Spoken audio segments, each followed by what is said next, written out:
Que le Seigneur vous bénisse.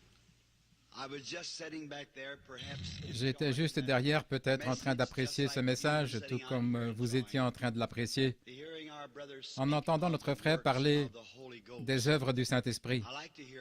J'aime entendre cela. C'est ce en quoi je crois. Je l'ai entendu annoncer qu'ils allaient distribuer des cartes de prière demain. Ce sera environ entre 6 et 7 heures demain soir pour ceux qui veulent qu'on prie pour eux, de venir chercher une carte de prière afin que nous puissions aligner les gens un par un. Cela fait quelque chose qu'une personne, lorsqu'elle reçoit une carte de prière, elle est guérie à peu près, je suppose, à 80% dès qu'elle peut tenir cette carte dans sa main, juste quelque chose à toucher. Frère Bosworth me l'a dit une fois, il a dit, il distribuait les cartes de prière pour moi, et c'est un peu difficile pour un ministre de faire ça, vous savez, parce qu'il a beaucoup d'amis. Il a dit, quand vous leur donnez une carte, il est à 80% bien à ce moment-là. Dès qu'il attrape cette carte, il est sur le chemin. Ça me rappelle une fois, je crois que c'était en Géorgie. Il y avait une petite dame, il y avait beaucoup de monde dans l'auditorium, et il y avait une petite femme assise là sur le siège avant, juste une petite mère typique du Sud.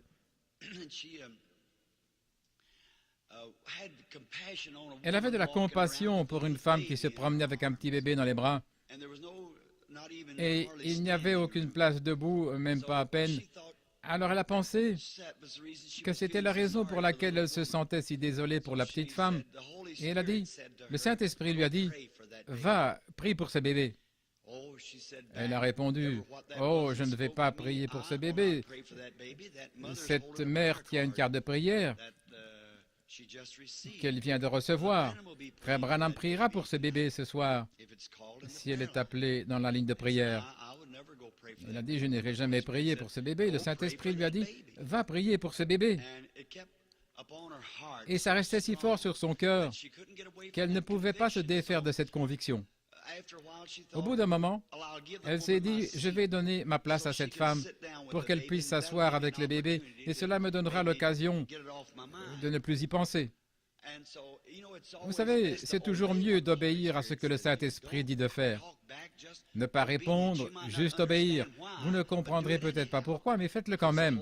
Si c'est le Saint-Esprit, Dieu a toujours raison. Alors, quand la petite femme est repassée, elle s'est levée et elle a dit, « Ma sœur, pardonnez-moi. Je vois que vous avez un bébé malade. » Elle a dit, « Oui, c'est très mauvais. J'ai oublié ce qui n'allait pas avec le bébé. » Elle a dit, « Il est très malade. » Et elle a dit, « Nous l'avons apporté. Peut-être que Frère Branham pourrait prier pour lui. » Il a dit, « Je vois que vous tenez une carte de prière. » Oui, j'espère qu'elle sera appelée dans la ligne de prière ce soir. Et elle a dit, « Chérie, pourrais-tu, puisque tu es chrétienne, pourriez-vous me donner l'opportunité de soulager mon âme d'un fardeau que le Saint-Esprit met sur moi ?» Elle a répondu, « Allez-y, qu'est-ce que c'est ?» Le Saint-Esprit veut que je prie pour ce bébé. Elle a dit, « Ça vous dérangerait si je priais pour lui, pour ne plus y penser ? Je vous regarde depuis une demi-heure. Si vous me laissez faire ça, je vous donnerai ma place. » Elle a dit, « Vous n'avez pas besoin de me laisser la place. Certainement, priez pour le bébé. » Et la petite mère a posé ses mains sur le petit bébé et elle a dit quelques mots de prière. Et elle lui a donné le siège.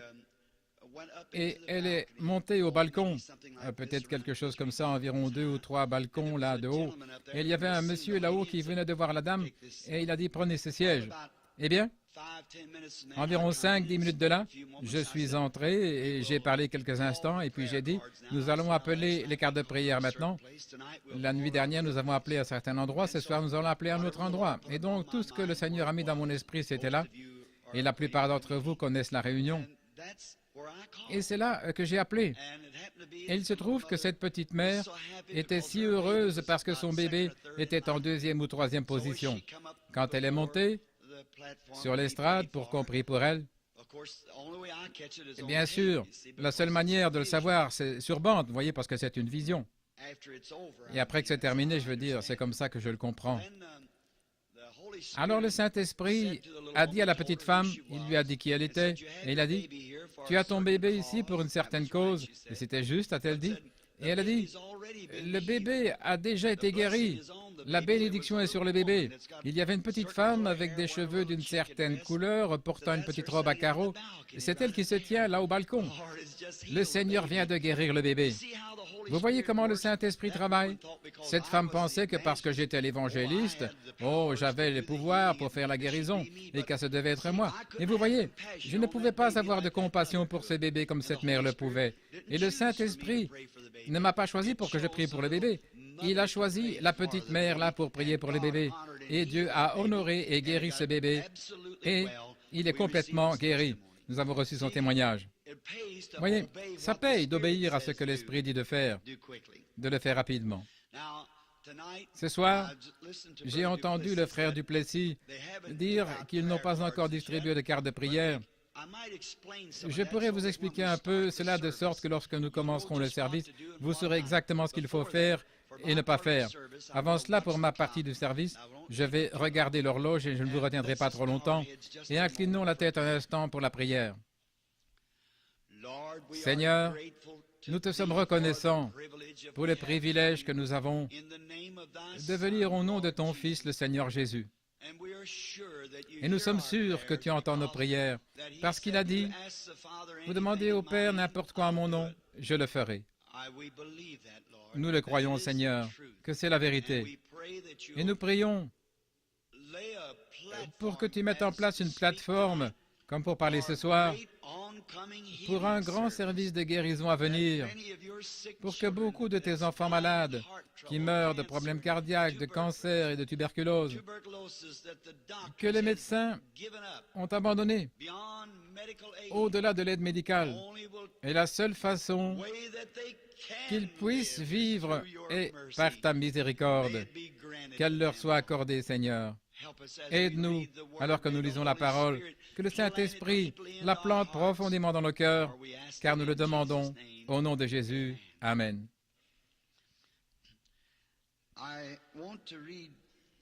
Je voudrais lire deux endroits, je crois, dans les Écritures. L'un d'eux se trouve dans Saint Jean,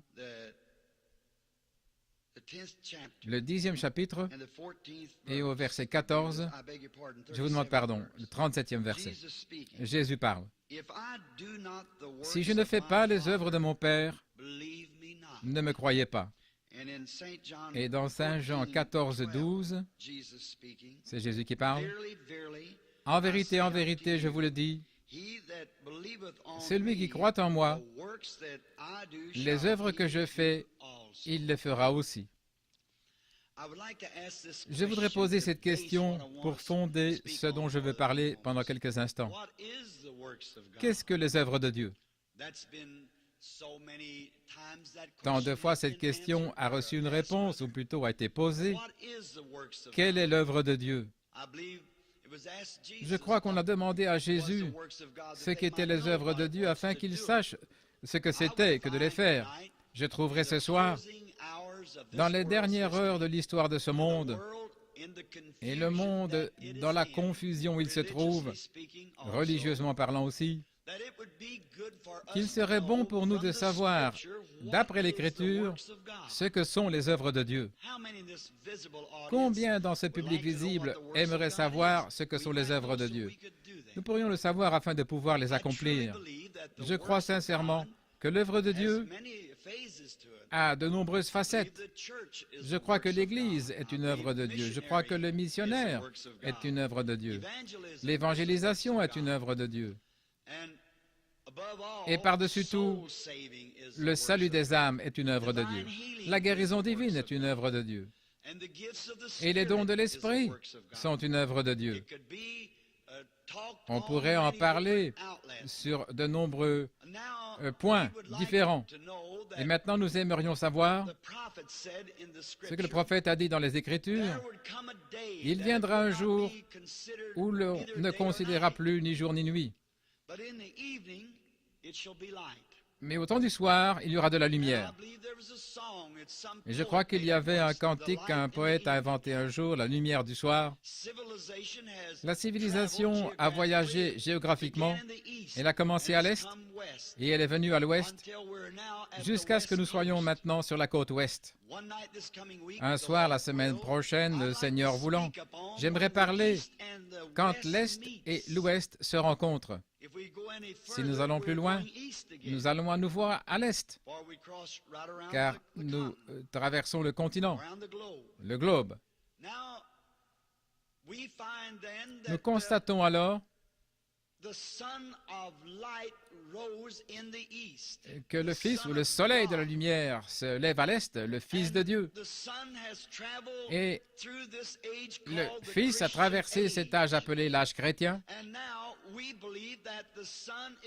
Et maintenant, nous croyons que le Fils est en train de se coucher. Le soleil se couche. Et je sais que si vous écoutez votre bulletin d'information et les journaux, vous voyez où la civilisation nous a amenés à cet âge atomique et ainsi de suite, jusqu'à ce que nous voyons le soleil de la civilisation se coucher. Le Fils, la lumière de l'Église se couche. Maintenant, je crois que lorsque le soleil commence à briller à l'horizon oriental, c'est le même soleil qui se couche à l'horizon occidental, à l'ouest. Nous avons eu 2000 ans, là, au jour de l'Église, et pendant ces 2000 ans, c'était un jour où le prophète a dit qu'il n'était ni jour ni nuit, c'était un jour lugubre. Nous avons eu assez de lumière pour faire de grandes choses pour le Seigneur, croire en lui, l'accepter comme notre sauveur personnel, et avoir de grandes églises et de grandes écoles, et former de grands ministres pour le royaume de Dieu, faire beaucoup de travail de charité et ainsi de suite.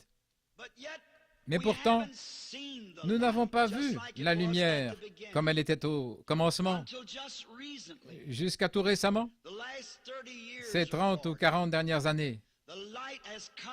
La lumière est sortie, et le même Saint-Esprit, de la même manière qu'il a fait bouger la première Église en Orient, sur le peuple oriental, est venu au même moment, au temps du coucher du soleil, sur le peuple occidental, apportant le même évangile, c'est-à-dire le plein évangile, et la plénitude de la puissance de la résurrection de Jésus-Christ. Et nous vivons là au temps du coucher du soleil, du Fils. Et la lumière de l'Évangile, comme elle a été critiquée et ridiculisée au début de son rayonnement sur les peuples de l'Est, recevra le même type de critique lorsqu'elle se posera au coucher du soleil sur les peuples de l'Ouest. Mais le même Jésus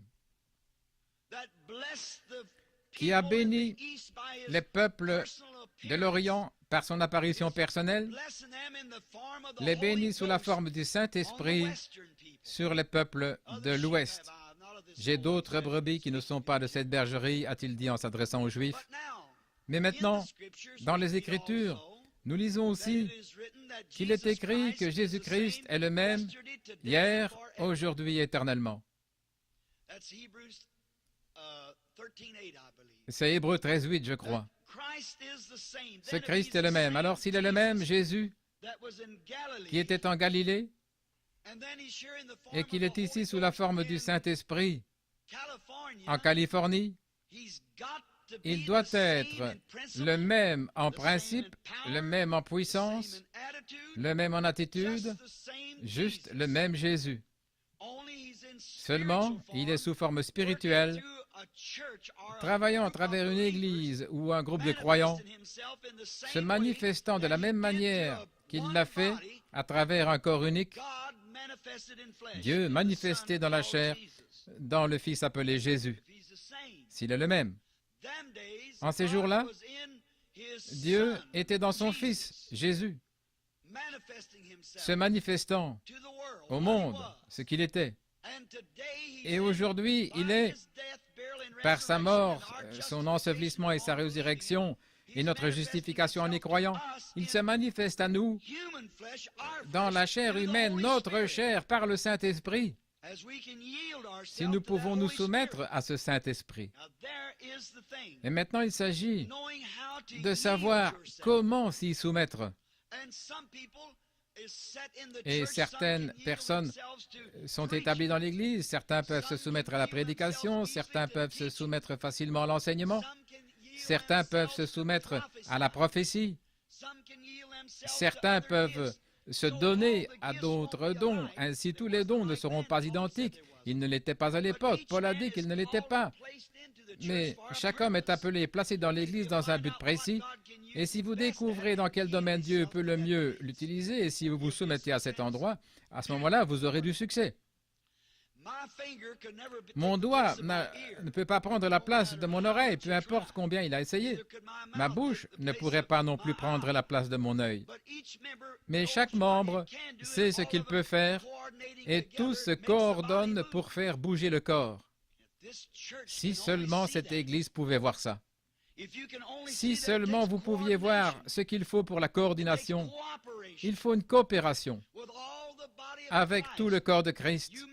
Vous, méthodistes, baptistes, catholiques, pentecôtistes, peu importe ce que vous êtes, nous sommes divisés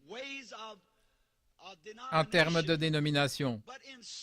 Mais dans l'esprit et dans le cœur et dans les principes, nous ne devrions jamais être divisés. Nous devrions toujours être un. L'homme pourrait être différent de moi, ils le sont presque tous, mais ça ne m'arrête pas. L'amour pour le frère, il travaille du mieux qu'il peut, peut-être que Dieu veut qu'il le fasse ainsi. S'il veut qu'il travaille de cette façon, très bien. Peut-être que l'un d'entre eux prie pour les malades, les fait passer dans la file en leur imposant les mains, l'autre verse de l'huile sur eux, tout ce que Dieu a appelé l'homme à faire, très bien, c'est merveilleux. Maintenant, si nous pouvons trouver ce que Jésus était quand il était en Galilée, alors s'il est à Los Angeles ce soir, il fera et agira et sera comme il l'était alors, ou alors ce serait un Jésus différent de ce qu'il était alors. Il doit être le même dans tous les sens, mais en travaillant à travers votre chair et ma chair, comme Dieu, lui, a travaillé à travers Christ, ou la chair de Jésus en ce jour-là. Et la Bible a promis qu'il y aurait de la lumière au temps du soir. Le frère Duplessis, dans son message d'il y a quelques instants, a dit que plus tard dans la semaine, il exposerait les Écritures à ce sujet. Chaque geste que nous faisons doit être fondé sur les Écritures. Je crois qu'il faut que ce soit ainsi, dit le Seigneur. Alors je peux accrocher mon âme à cette phase et savoir que c'est vrai. Maintenant, si nous pouvons trouver quelle était l'œuvre de Dieu pour manifester Jésus-Christ hier, alors nous devrions voir quelle est sa manifestation aujourd'hui comme c'était alors. Maintenant, la première chose, pour conserver et économiser mon temps, Jésus n'a jamais prétendu être un guérisseur divin. Nous en sommes tous conscients. Jésus a dit, « Le Fils ne peut rien faire en lui-même si ce n'est ce qu'il voit faire au Père. » Saint Jean 5, 19. Quand il eut traversé la piscine de Bethesda, ou près d'elle, il y avait une grande multitude de gens, des boiteux, des aveugles, haletants, tordus, desséchés, attendant le mouvement de l'eau. Et voici que Jésus passe au milieu de ces gens. Il passe devant les boiteux, les aveugles, les infirmes, et il s'approche d'un homme couché sur un petit grabat. Est-ce que certains d'entre vous savent ce qu'est une palette ou un grabat? J'ai été élevé sur une telle. C'est juste comme un matelas là près de la porte où il fait frais. Je suis un sudiste. Et c'est ce qu'on appelle une palette.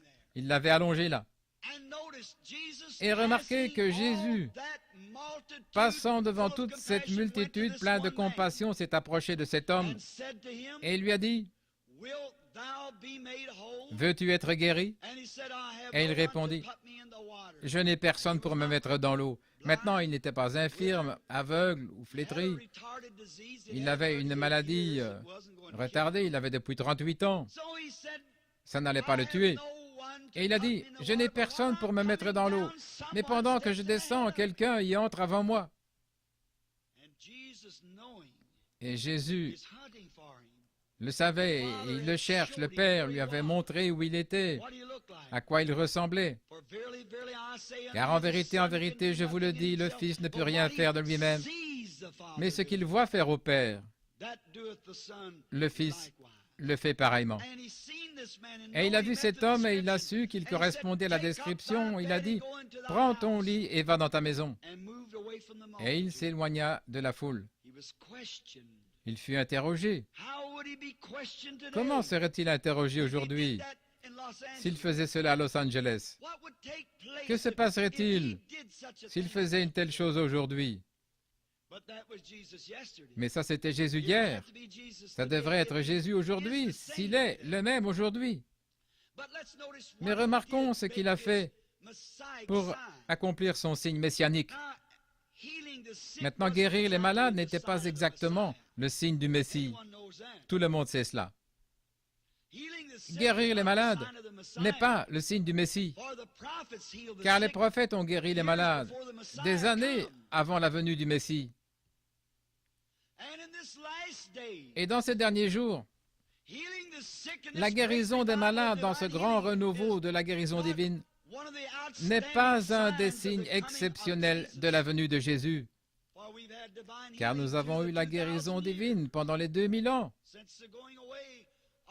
qui ont suivi le départ du Messie à la Pentecôte ou à Jérusalem et son retour. Mais il y a eu un signe qui était le signe du Messie et à la fin de l'âge. Et maintenant, souvenez-vous, il est venu vers les siens, pas vers les païens.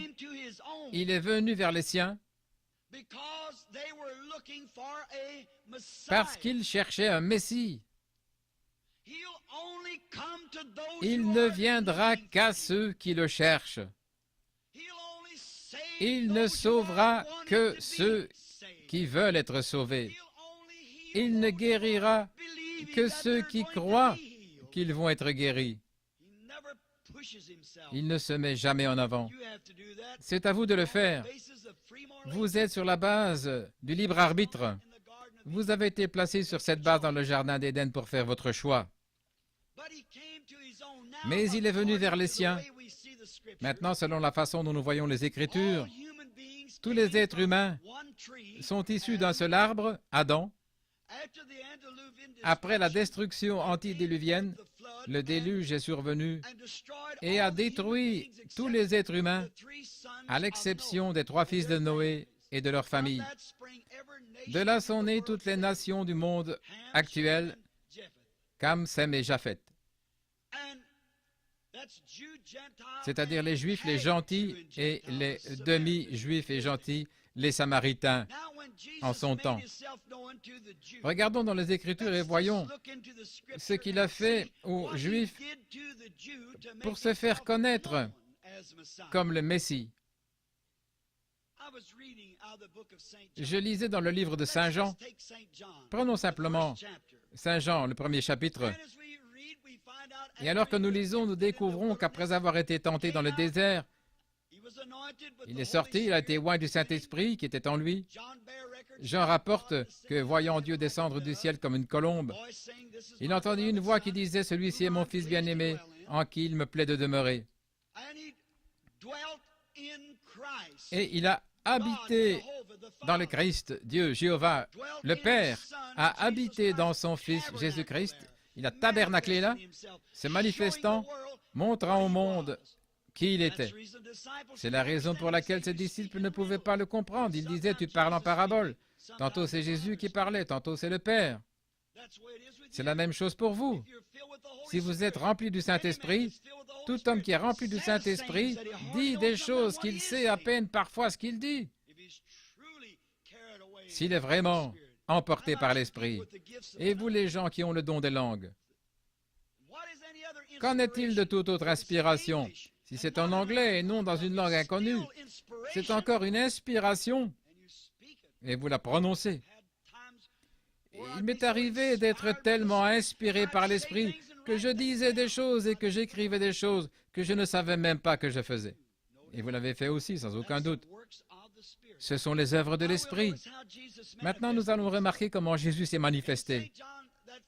Dans Saint Jean, ce premier chapitre, en poursuivant, nous voyons qu'il y avait un homme du nom de Simon-Pierre. Nous l'avons appelé ainsi. Son premier nom était Simon, et puis Jésus lui a donné le nom de Pierre. Et il est venu au Seigneur Jésus, et c'était un homme ignorant. Le Seigneur savait qu'il était ignorant. L'Écriture dit qu'il était ignorant et inculte. Il ne savait peut-être même pas signer son nom, et c'était un pécheur. Son frère l'avait trouvé et lui avait dit, « Viens voir qui nous avons trouvé. » Et comme il entrait en contact avec cet homme qui prétendait être le Messie, dès qu'il l'a vu, il a dit, « Ton nom est Simon, et tu es le fils de Jonas. » Que disait-il à Pierre? Que Pierre était le chef de l'Église. Il lui disait qu'il saurait sans l'ombre d'un doute que c'était le Messie. Je me demande ce qu'il a pensé, ce pécheur ignorant, quand il a su que Jésus ne le connaissait pas. Et il a dit, « Qui tu es et quel est le nom de ton père ?» Cela l'a étonné. Un autre se tenait là, un converti, du nom de Philippe. Il prend le relais. Cela se poursuit dans le premier chapitre. Il fait le tour de la montagne pour retrouver son ami Nathanaël, un chrétien très convaincu ou un croyant orthodoxe. Ils ont dû le trouver sous un arbre, là, en train de prier. Et il lui a dit, « Viens, vois qui nous avons trouvé, Jésus de Nazareth, le fils de Joseph. » Bien sûr, cet homme, étant un homme bon, non ballotté par tous les vents de doctrine, je l'admire. Il a dit, « Pourrait-il y avoir quelque chose de bon qui vient de Nazareth? » Et je pense que Philippe lui a donné la meilleure réponse que quiconque pourrait lui donner. Viens et vois. Ne restez pas à la maison pour critiquer. Venez, regardez et voyez si c'est bien. Cherchez dans les Écritures. Car ils croyaient qu'un prophète de Dieu allait se lever. Croyez-vous cela? Moïse a dit, « Le Seigneur votre Dieu suscitera un prophète semblable à moi. » Et ils savaient que lorsque ce Messie viendrait, il serait un voyant, un prophète. Et donc, sans aucun doute, ce que Philippe aurait pu lui dire alors qu'ils allaient trouver Jésus. Tu sais, ce vieux pécheur ignorant qui s'appelle Simon, dès qu'il est entré dans sa présence, il a su qui il était. Et il dit, « Comment cet homme a-t-il pu me connaître? » Et cela prouve qu'il est le Dieu prophète. C'est lui dont Moïse a parlé. Nous l'avons trouvé. Celui dont Moïse et la loi ont parlé. Venez, voyez par vous-même. C'est bien. J'aime ça. Ne restez pas chez vous à critiquer. Venez voir. Ça signifie la différence entre la mort et la vie. Si ce n'est pas juste, ne le croyez pas. Si c'est juste, alors croyez-le, soutenez-le. C'est ce que j'ai toujours essayé de dire aux gens. Si le Christ est le Christ, si cette bénédiction du Saint-Esprit est de Dieu, soutenons-la avec tout ce que nous pouvons et suivons sa direction. Si elle ne l'est pas, laissons-la tranquille. Elle fera ses preuves selon la parole, car toute plante que Dieu n'a pas plantée sera déracinée. C'est ce que dit l'Écriture. Maintenant, nous trouvons une condition critique que Philippe avait rencontrée ou que Nathanaël avait rencontrée après que son ami lui avait dit. Pourquoi, je suppose, il lui a dit comme ceci, Philippe, j'ai toujours su que tu étais un homme bon et réfléchi. Et tu viens me dire que le Messie va sortir de Nazareth? Mais non, le Messie ne vient pas de Nazareth. Il vient de Bethléem. Et puis, vous venez me dire toutes ces choses. Il a dit, ne commence pas à critiquer. Vous ne comprenez peut-être pas tout, mais viens simplement et examine la situation. Je ne serais pas surpris qu'il ne sache pas qui tu es quand tu viendras. Et ils sont montés devant l'endroit où Jésus priait. Ils sont peut-être entrés dans la ligne de prière avec lui. Je ne sais pas. Mais lorsqu'il est entré dans la présence de Jésus pour le voir pour la première fois, Jésus a dit, « Voici un Israélite en qui il n'y a pas de fraude. » Pourquoi vous avez dit, bien sûr, il est habillé comme eux, tous les Orients s'habillent de la même façon. Il aurait pu être grec, il aurait pu être égyptien, il aurait pu être n'importe lequel de ces peuples orientaux. Ils portaient tous des robes, des turbans de la même façon, avec la barbe. Mais Jésus savait qu'il était un croyant, un Israélite. Il aurait pu être un hypocrite, il aurait pu être un incroyant. Mais Jésus a dit, un Israélite en qui il n'y a pas de fraude.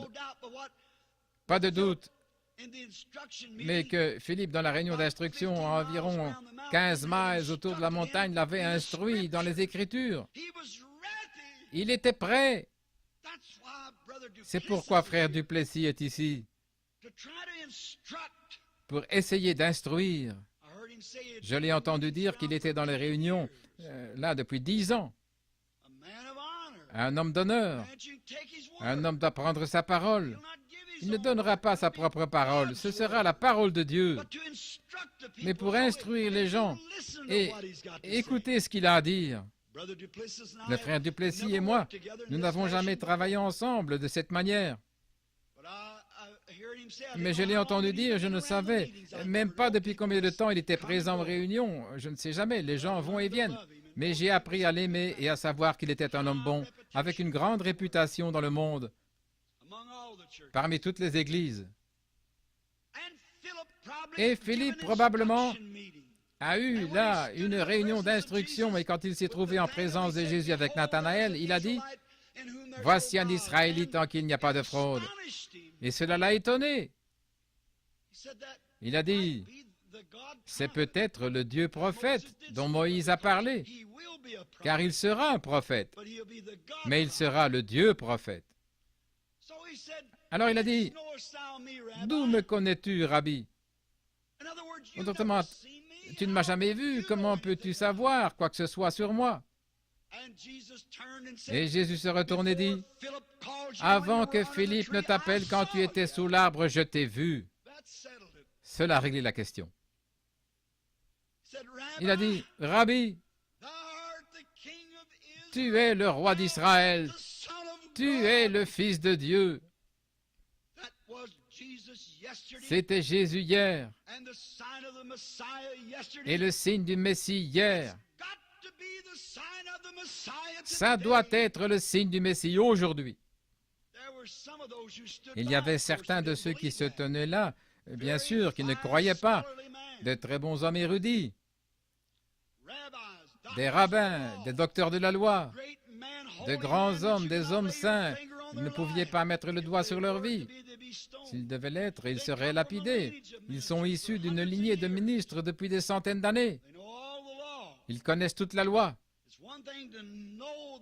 C'est une chose de connaître la Bible et autre chose de connaître l'auteur de la Bible. Si vous ne connaissez pas la Bible, vous avez la vie éternelle. Mais le connaître, lui, c'est la vie éternelle. Le connaître, lui. Vous pourriez ne pas connaître un seul mot de la Bible, mais si vous le connaissez, lui, dans la puissance de sa résurrection, c'est ça la vie éternelle. Maintenant, nous remarquons combien cela a été particulier. Et dès qu'il a reconnu cela, cet Hébreu endurci est tombé devant lui et a reconnu que c'était le signe du Messie. C'est ainsi que les vrais Juifs croyants ont toujours fait. Mais il y avait ces Juifs qui pensaient être des croyants, qui proclamaient être des croyants. Et bien sûr, ils se tenaient en retrait et ils disaient, maintenant rappelez-vous, l'Écriture dit qu'ils l'avaient dans leur esprit, ils ne l'ont jamais fait sortir de leurs lèvres. Vous n'avez pas besoin de parler avec vos lèvres. Dieu sait à quoi vous pensez. Hébreux chapitre 4 dit que l'Esprit de Dieu même discerne les pensées de l'Esprit. Il discerne les pensées de l'Esprit. Ils étaient dans la présence de Dieu. Et ces érudits hébreux ne reconnaissaient pas cela. Et ils disaient dans leur cœur, cet homme est un diseur de bonne aventure, un Belzébuth, qui est du diable. La divination est du diable. Toutes les œuvres des ténèbres sont du diable. Les devins et ces lecteurs de pensée, la télépathie et tout cela est du diable. Ils ne prêchent pas l'Évangile pour sauver les âmes. Les fruits de l'Esprit prouvent ce qu'il en est. Jésus a dit, c'est à leurs fruits que vous les reconnaîtrez. Jeannès et Jambres ne se tenaient-ils pas juste à côté de Moïse? Et Moïse a exécuté les ordres exactement comme Dieu lui avait dit de faire. Il a jeté le bâton et il est devenu un serpent. Et Jeannès et Jambres se tenaient là, ont jeté leur bâton et c'est devenu des serpents. La Bible n'a-t-elle pas dit que ces mêmes esprits entreraient en scène dans les derniers jours?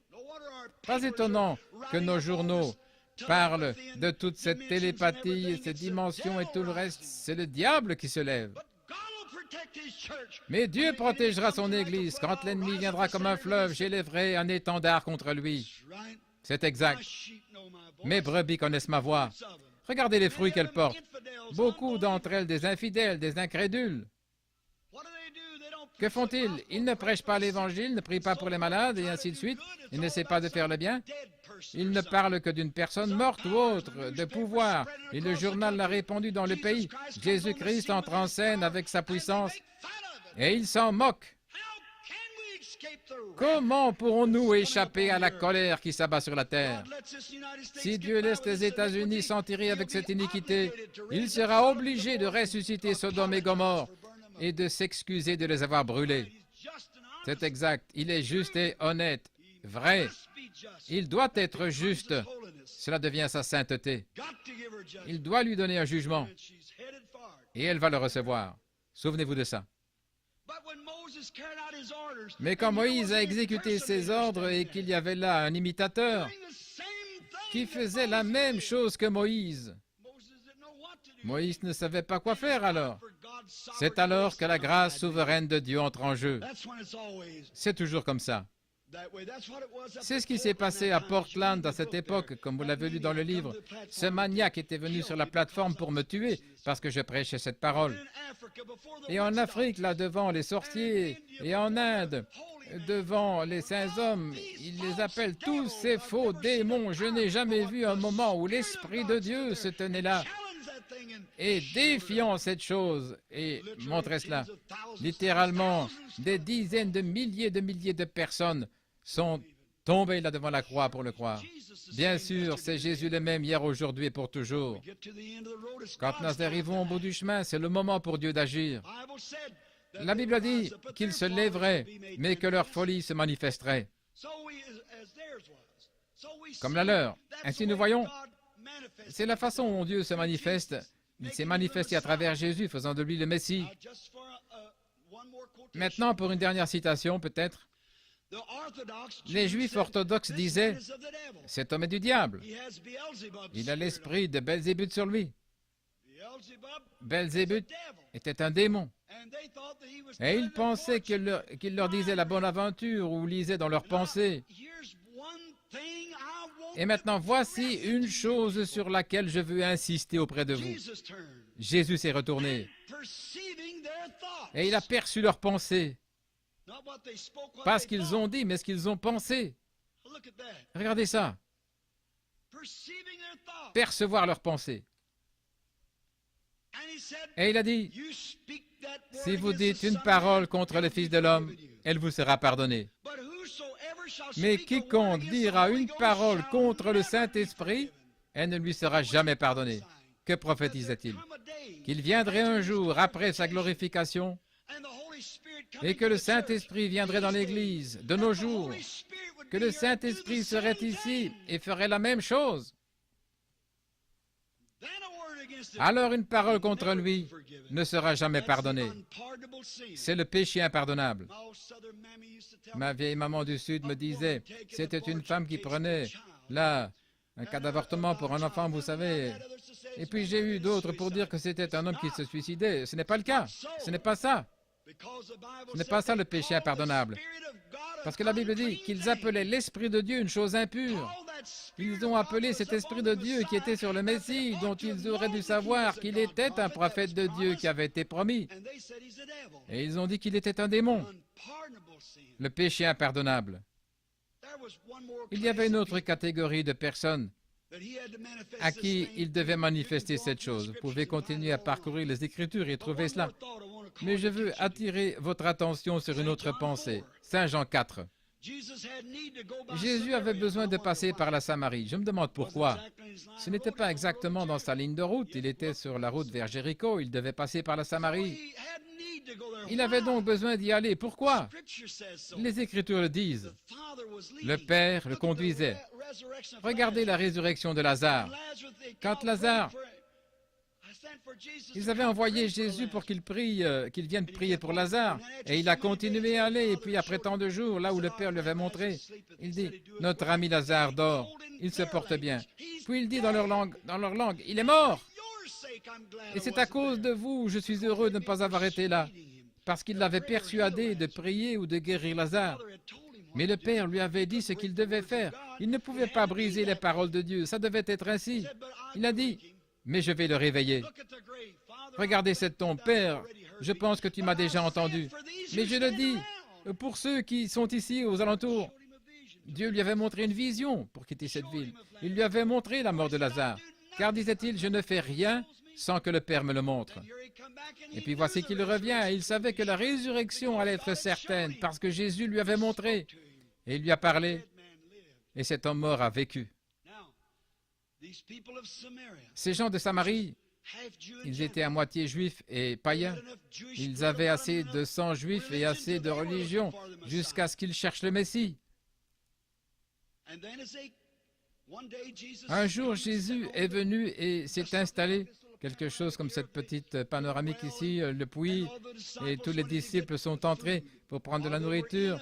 Pendant qu'ils étaient là, à l'extérieur, une charmante jeune femme est venue au puits pour chercher de l'eau. Et elle ne l'avait pas remarqué peut-être, et il a dit, « Femme, apporte-moi à boire. » Elle a regardé, et elle voit là un homme d'âge moyen. Il n'avait que 30 ans, mais on le jugeait âgé de 50 ans. Et elle dit, « Tu dis que tu n'es pas un homme de plus de 50 ans, et tu as vu Abraham, et maintenant nous savons que tu as un diable. » Jésus a dit avant qu'Abraham fût « Je suis ». Mais elle dit, « Il n'est pas dans nos habitudes, à vous les Juifs, de demander cela à une femme de Samarie. Nous n'avons pas de relation, il y a une ségrégation. » Elle dit, « Nous n'avons pas de relation entre nous. » Et il a dit, « Si tu savais à qui tu parles. » Regardez, il contactait l'esprit de la femme. « Si tu savais à qui tu parles, c'est toi qui me demanderais à boire. » Vous voyez, la conversation a duré un bon moment. Que faisait-il? C'est Jésus hier. Il contacte son esprit pour découvrir quel est son problème. Et la conversation se poursuit sur le culte à Jérusalem ou dans la montagne. Et en quelques instants, Jésus a dit, il a trouvé où était son problème. Il a dit, va chercher ton mari et viens ici. Elle a dit, je n'ai pas de mari. Il lui dit, tu as bien dit, car tu en as 5. Et celui avec lequel tu vis maintenant n'est pas le tien. Regardez maintenant ce qu'elle dit. Elle n'a pas dit, tu es un diable, un Belzébuth. Rapidement, elle s'est levée. Je peux voir ses grands yeux sombres étinceler. Elle a mis le voile autour de sa tête, elle a regardé, et elle a dit, « Monsieur, je perçois que tu es un prophète. » Oh là là! Elle en savait plus sur Dieu que bien des ministres aujourd'hui. C'est vrai. Je déteste dire ça, mais c'est vrai. Elle en savait plus sur Dieu. Elle a dit, « Monsieur, je perçois que tu es un prophète. » Combien seront d'accord avec elle? Nous tous. C'est un prophète, Dieu, dont Moïse a parlé qui allait venir. Elle le savait. Écoutez ces mots. « Je perçois que tu es un prophète. » pas un Belzébuth, comme le disaient les enseignants, mais tu es un prophète. Nous, les Samaritains, nous savons que lorsque le Messie viendra, il nous dira ces choses. Vous voyez, ce serait le signe du Messie. Le Messie nous dira toutes ces choses quand il viendra. En d'autres termes, tu dois être son prophète. Parce que tu le savais. C'était quelque chose là, mon problème. C'est là où je suis dans les problèmes. C'était une femme malfamée. Et tu ne me connais pas, tu es un juif et moi je suis une samaritaine. Mais on m'a appris et je crois que le Messie fera cela. Mais qui es-tu? Jésus dit, je le suis, moi qui te parle. Oh, quelle parole! Sur ce, elle laissa tomber la cruche d'eau et elle courut à la ville en disant, venez voir un homme qui m'a dit les choses que j'ai faites. N'est-ce pas le Messie? Que sont les œuvres de Dieu? Maintenant, souvenez-vous, ce signe n'a pas été donné aux païens. Vous ne le trouvez pas dans les Écritures. Pourquoi? Ils ne le cherchaient pas. Mais maintenant, il reste une génération de personnes, une autre, j'appellerais cela une classe, ou une souche, ou tout ce que vous voulez, de personnes, c'était des gentils. Il a prophétisé dans les derniers jours ce qui allait se passer, et qu'il leur pardonnerait leur moquerie et de dire que c'était un esprit mauvais. Mais les gentils sauraient mieux. Et maintenant, nous sommes à la fin du temps des gentils. Quand Dieu est appelé sur la scène, il doit agir à chaque fois de la même manière qu'il agit la première fois. Si un pécheur s'est repenti et a demandé à Dieu de le pardonner, et que Dieu l'a pardonné sur la base de sa repentance, Dieu doit agir de la même manière lorsque le prochain pécheur fait appel à lui. Vous voyez, nous sommes finis. Lui, il est infini. Infini, c'est juste. Vous ne pouvez pas expliquer ce qu'est l'infini. Et voici une petite idée de ce que c'est. Avant que le monde soit formé, il savait, il connaissait chaque puce qui serait sur la terre et chaque fois qu'elle battrait des yeux. Maintenant, ça ne ferait pas la moitié de ce qu'est l'infini. Il sait tout, du début à la fin. J'ai fait une remarque comme ça et ils ont dit, alors pourquoi a-t-il permis le péché? Le péché travaille pour sa cause.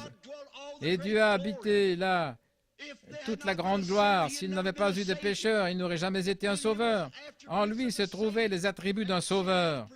Et le péché a dû se projeter pour qu'il soit un sauveur. Lequel est le plus puissant? Un péché? Un pécheur? Ou le péché ou la grâce? La grâce, bien sûr. Qu'est-ce qui est le plus puissant? Une maladie ou un guérisseur? Bien sûr, le guérisseur a le pouvoir sur la maladie. Et Dieu, s'il n'y avait jamais eu de personne malade, il n'aurait jamais été un guérisseur. Donc il fallait la maladie pour faire de lui ce qu'il est, un guérisseur. Il fallait qu'il y ait le péché pour qu'il soit ce qu'il est, un sauveur. Bien sûr. Maintenant, le temps des gentils est arrivé. Nous avons traversé tous ces âges. Il me reste une petite chose, je sais que je prends beaucoup de votre temps. Une dernière petite déclaration. Avez-vous remarqué que juste avant la fin des temps pour Sodome et Gomorrhe, je remarque que cette belle ville, avec toutes les autres villes, est en proie à la perversion jusqu'au bout des cordes, tout comme au jour de Sodome. Voyez-vous les journaux et ainsi de suite, les lectures, et comment cela augmente juste chaque année, se doublant, la perversion, le signe du temps de la fin. C'est comme ça qu'était Sodome.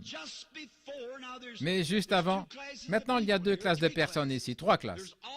Toujours. Ne laissez jamais ces trois-là, les mathématiques de l'Écriture, comme le Père, le Fils, le Saint-Esprit, ainsi de suite.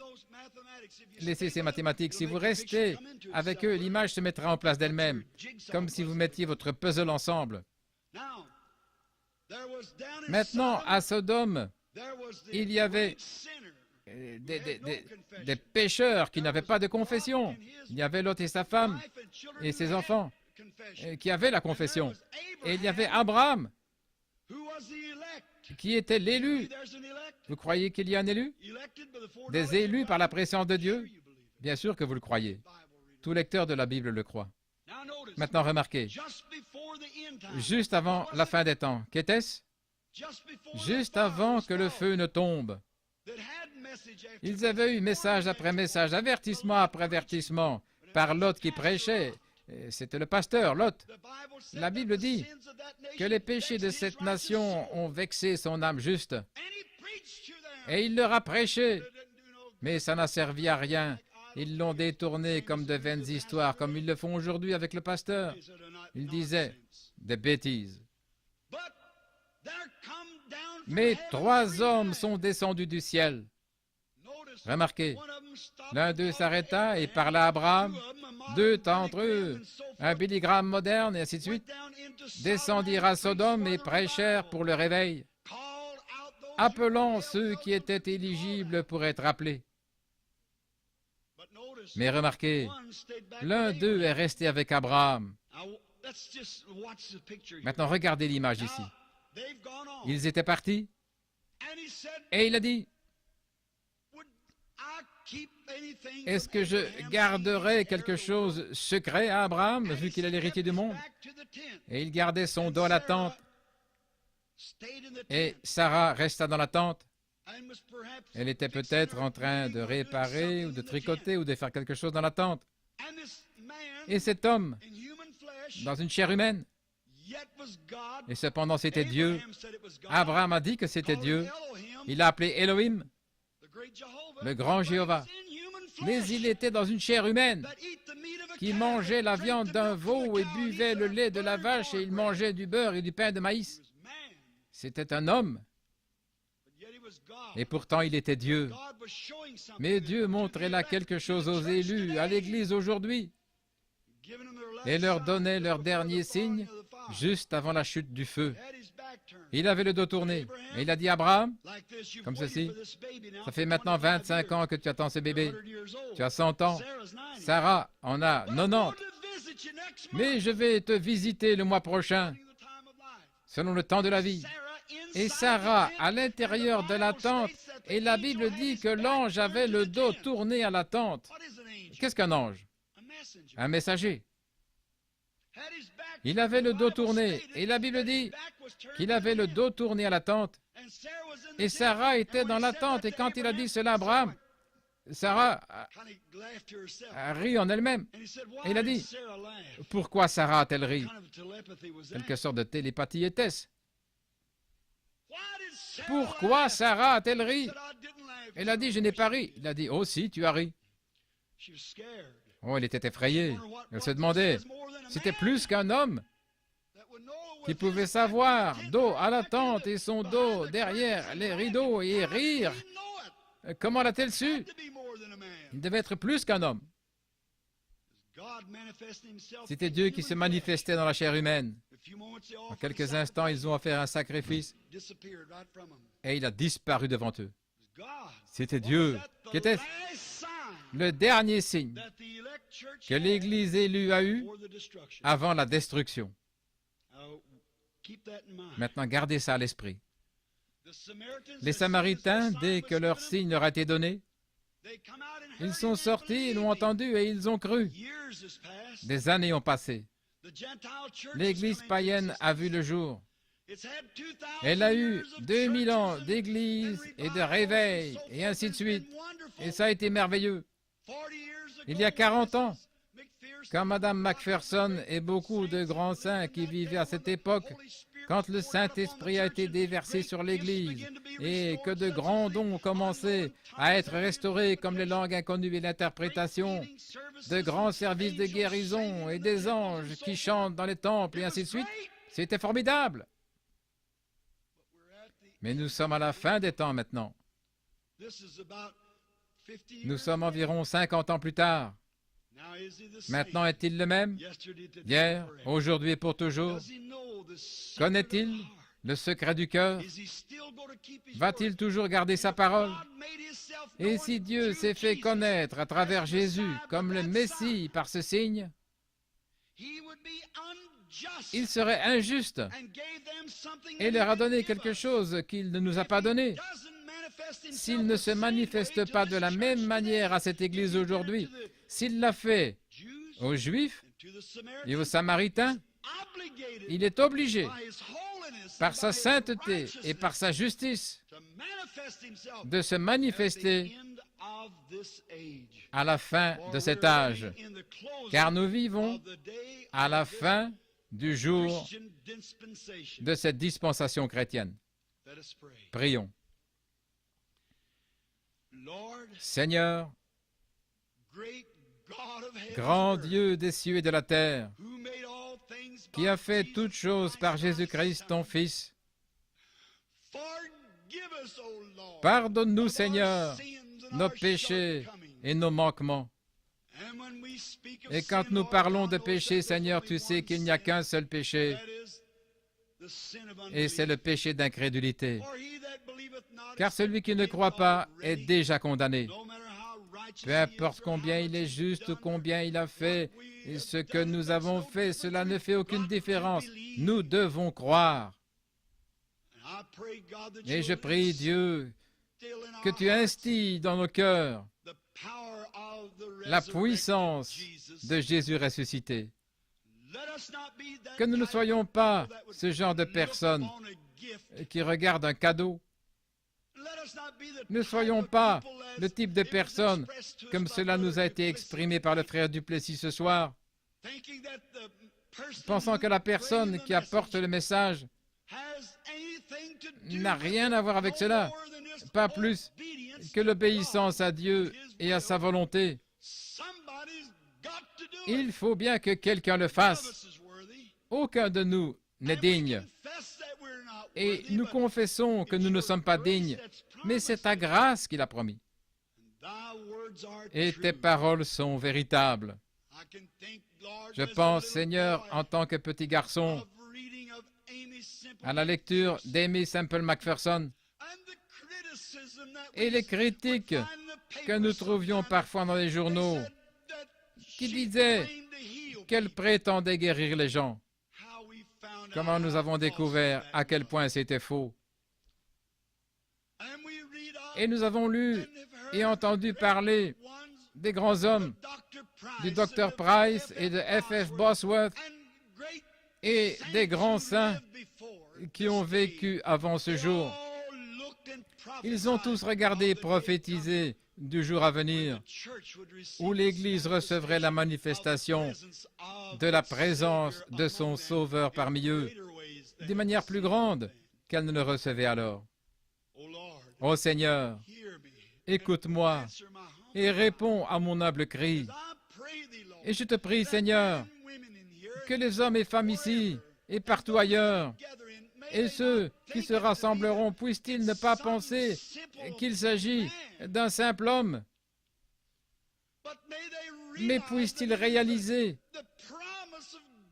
que c'est la promesse de Dieu que Jésus serait manifesté dans cet âge des gentils, comme il l'a fait aux Juifs et aux Samaritains. Car nous avons dit qu'il était souverain. Et quand il agit, il doit agir de la même manière à chaque fois. Nous réalisons, ô Seigneur, qu'étant fini, nous pouvons promettre et ne pas être capables de l'accomplir. Mais toi, ô Seigneur, tu ne peux pas promettre et ne pas être capable, car tu es Dieu, tu es infini, et tu connais toutes choses. Et nous prions pour que ton esprit oigne tellement les gens dans ce temple Angelus et ceux qui viendront, qu'il y aura un réveil à l'ancienne mode, du déversement du Saint-Esprit qui frappera cet endroit, et que les méthodistes, baptistes, presbytériens et toutes les églises du Dieu vivant en reçoivent les bénéfices, et qu'il y ait un réveil le long de la côte ouest qui amènera littéralement des dizaines de milliers de personnes à venir au Seigneur Jésus. Seigneur, accorde-nous de recevoir cette grande portion, le temple de l'Angélus la semaine prochaine et ses prochains services, car nous le demandons au nom de Jésus et pour l'amour de lui. Amen. Maintenant, que le Seigneur vous bénisse.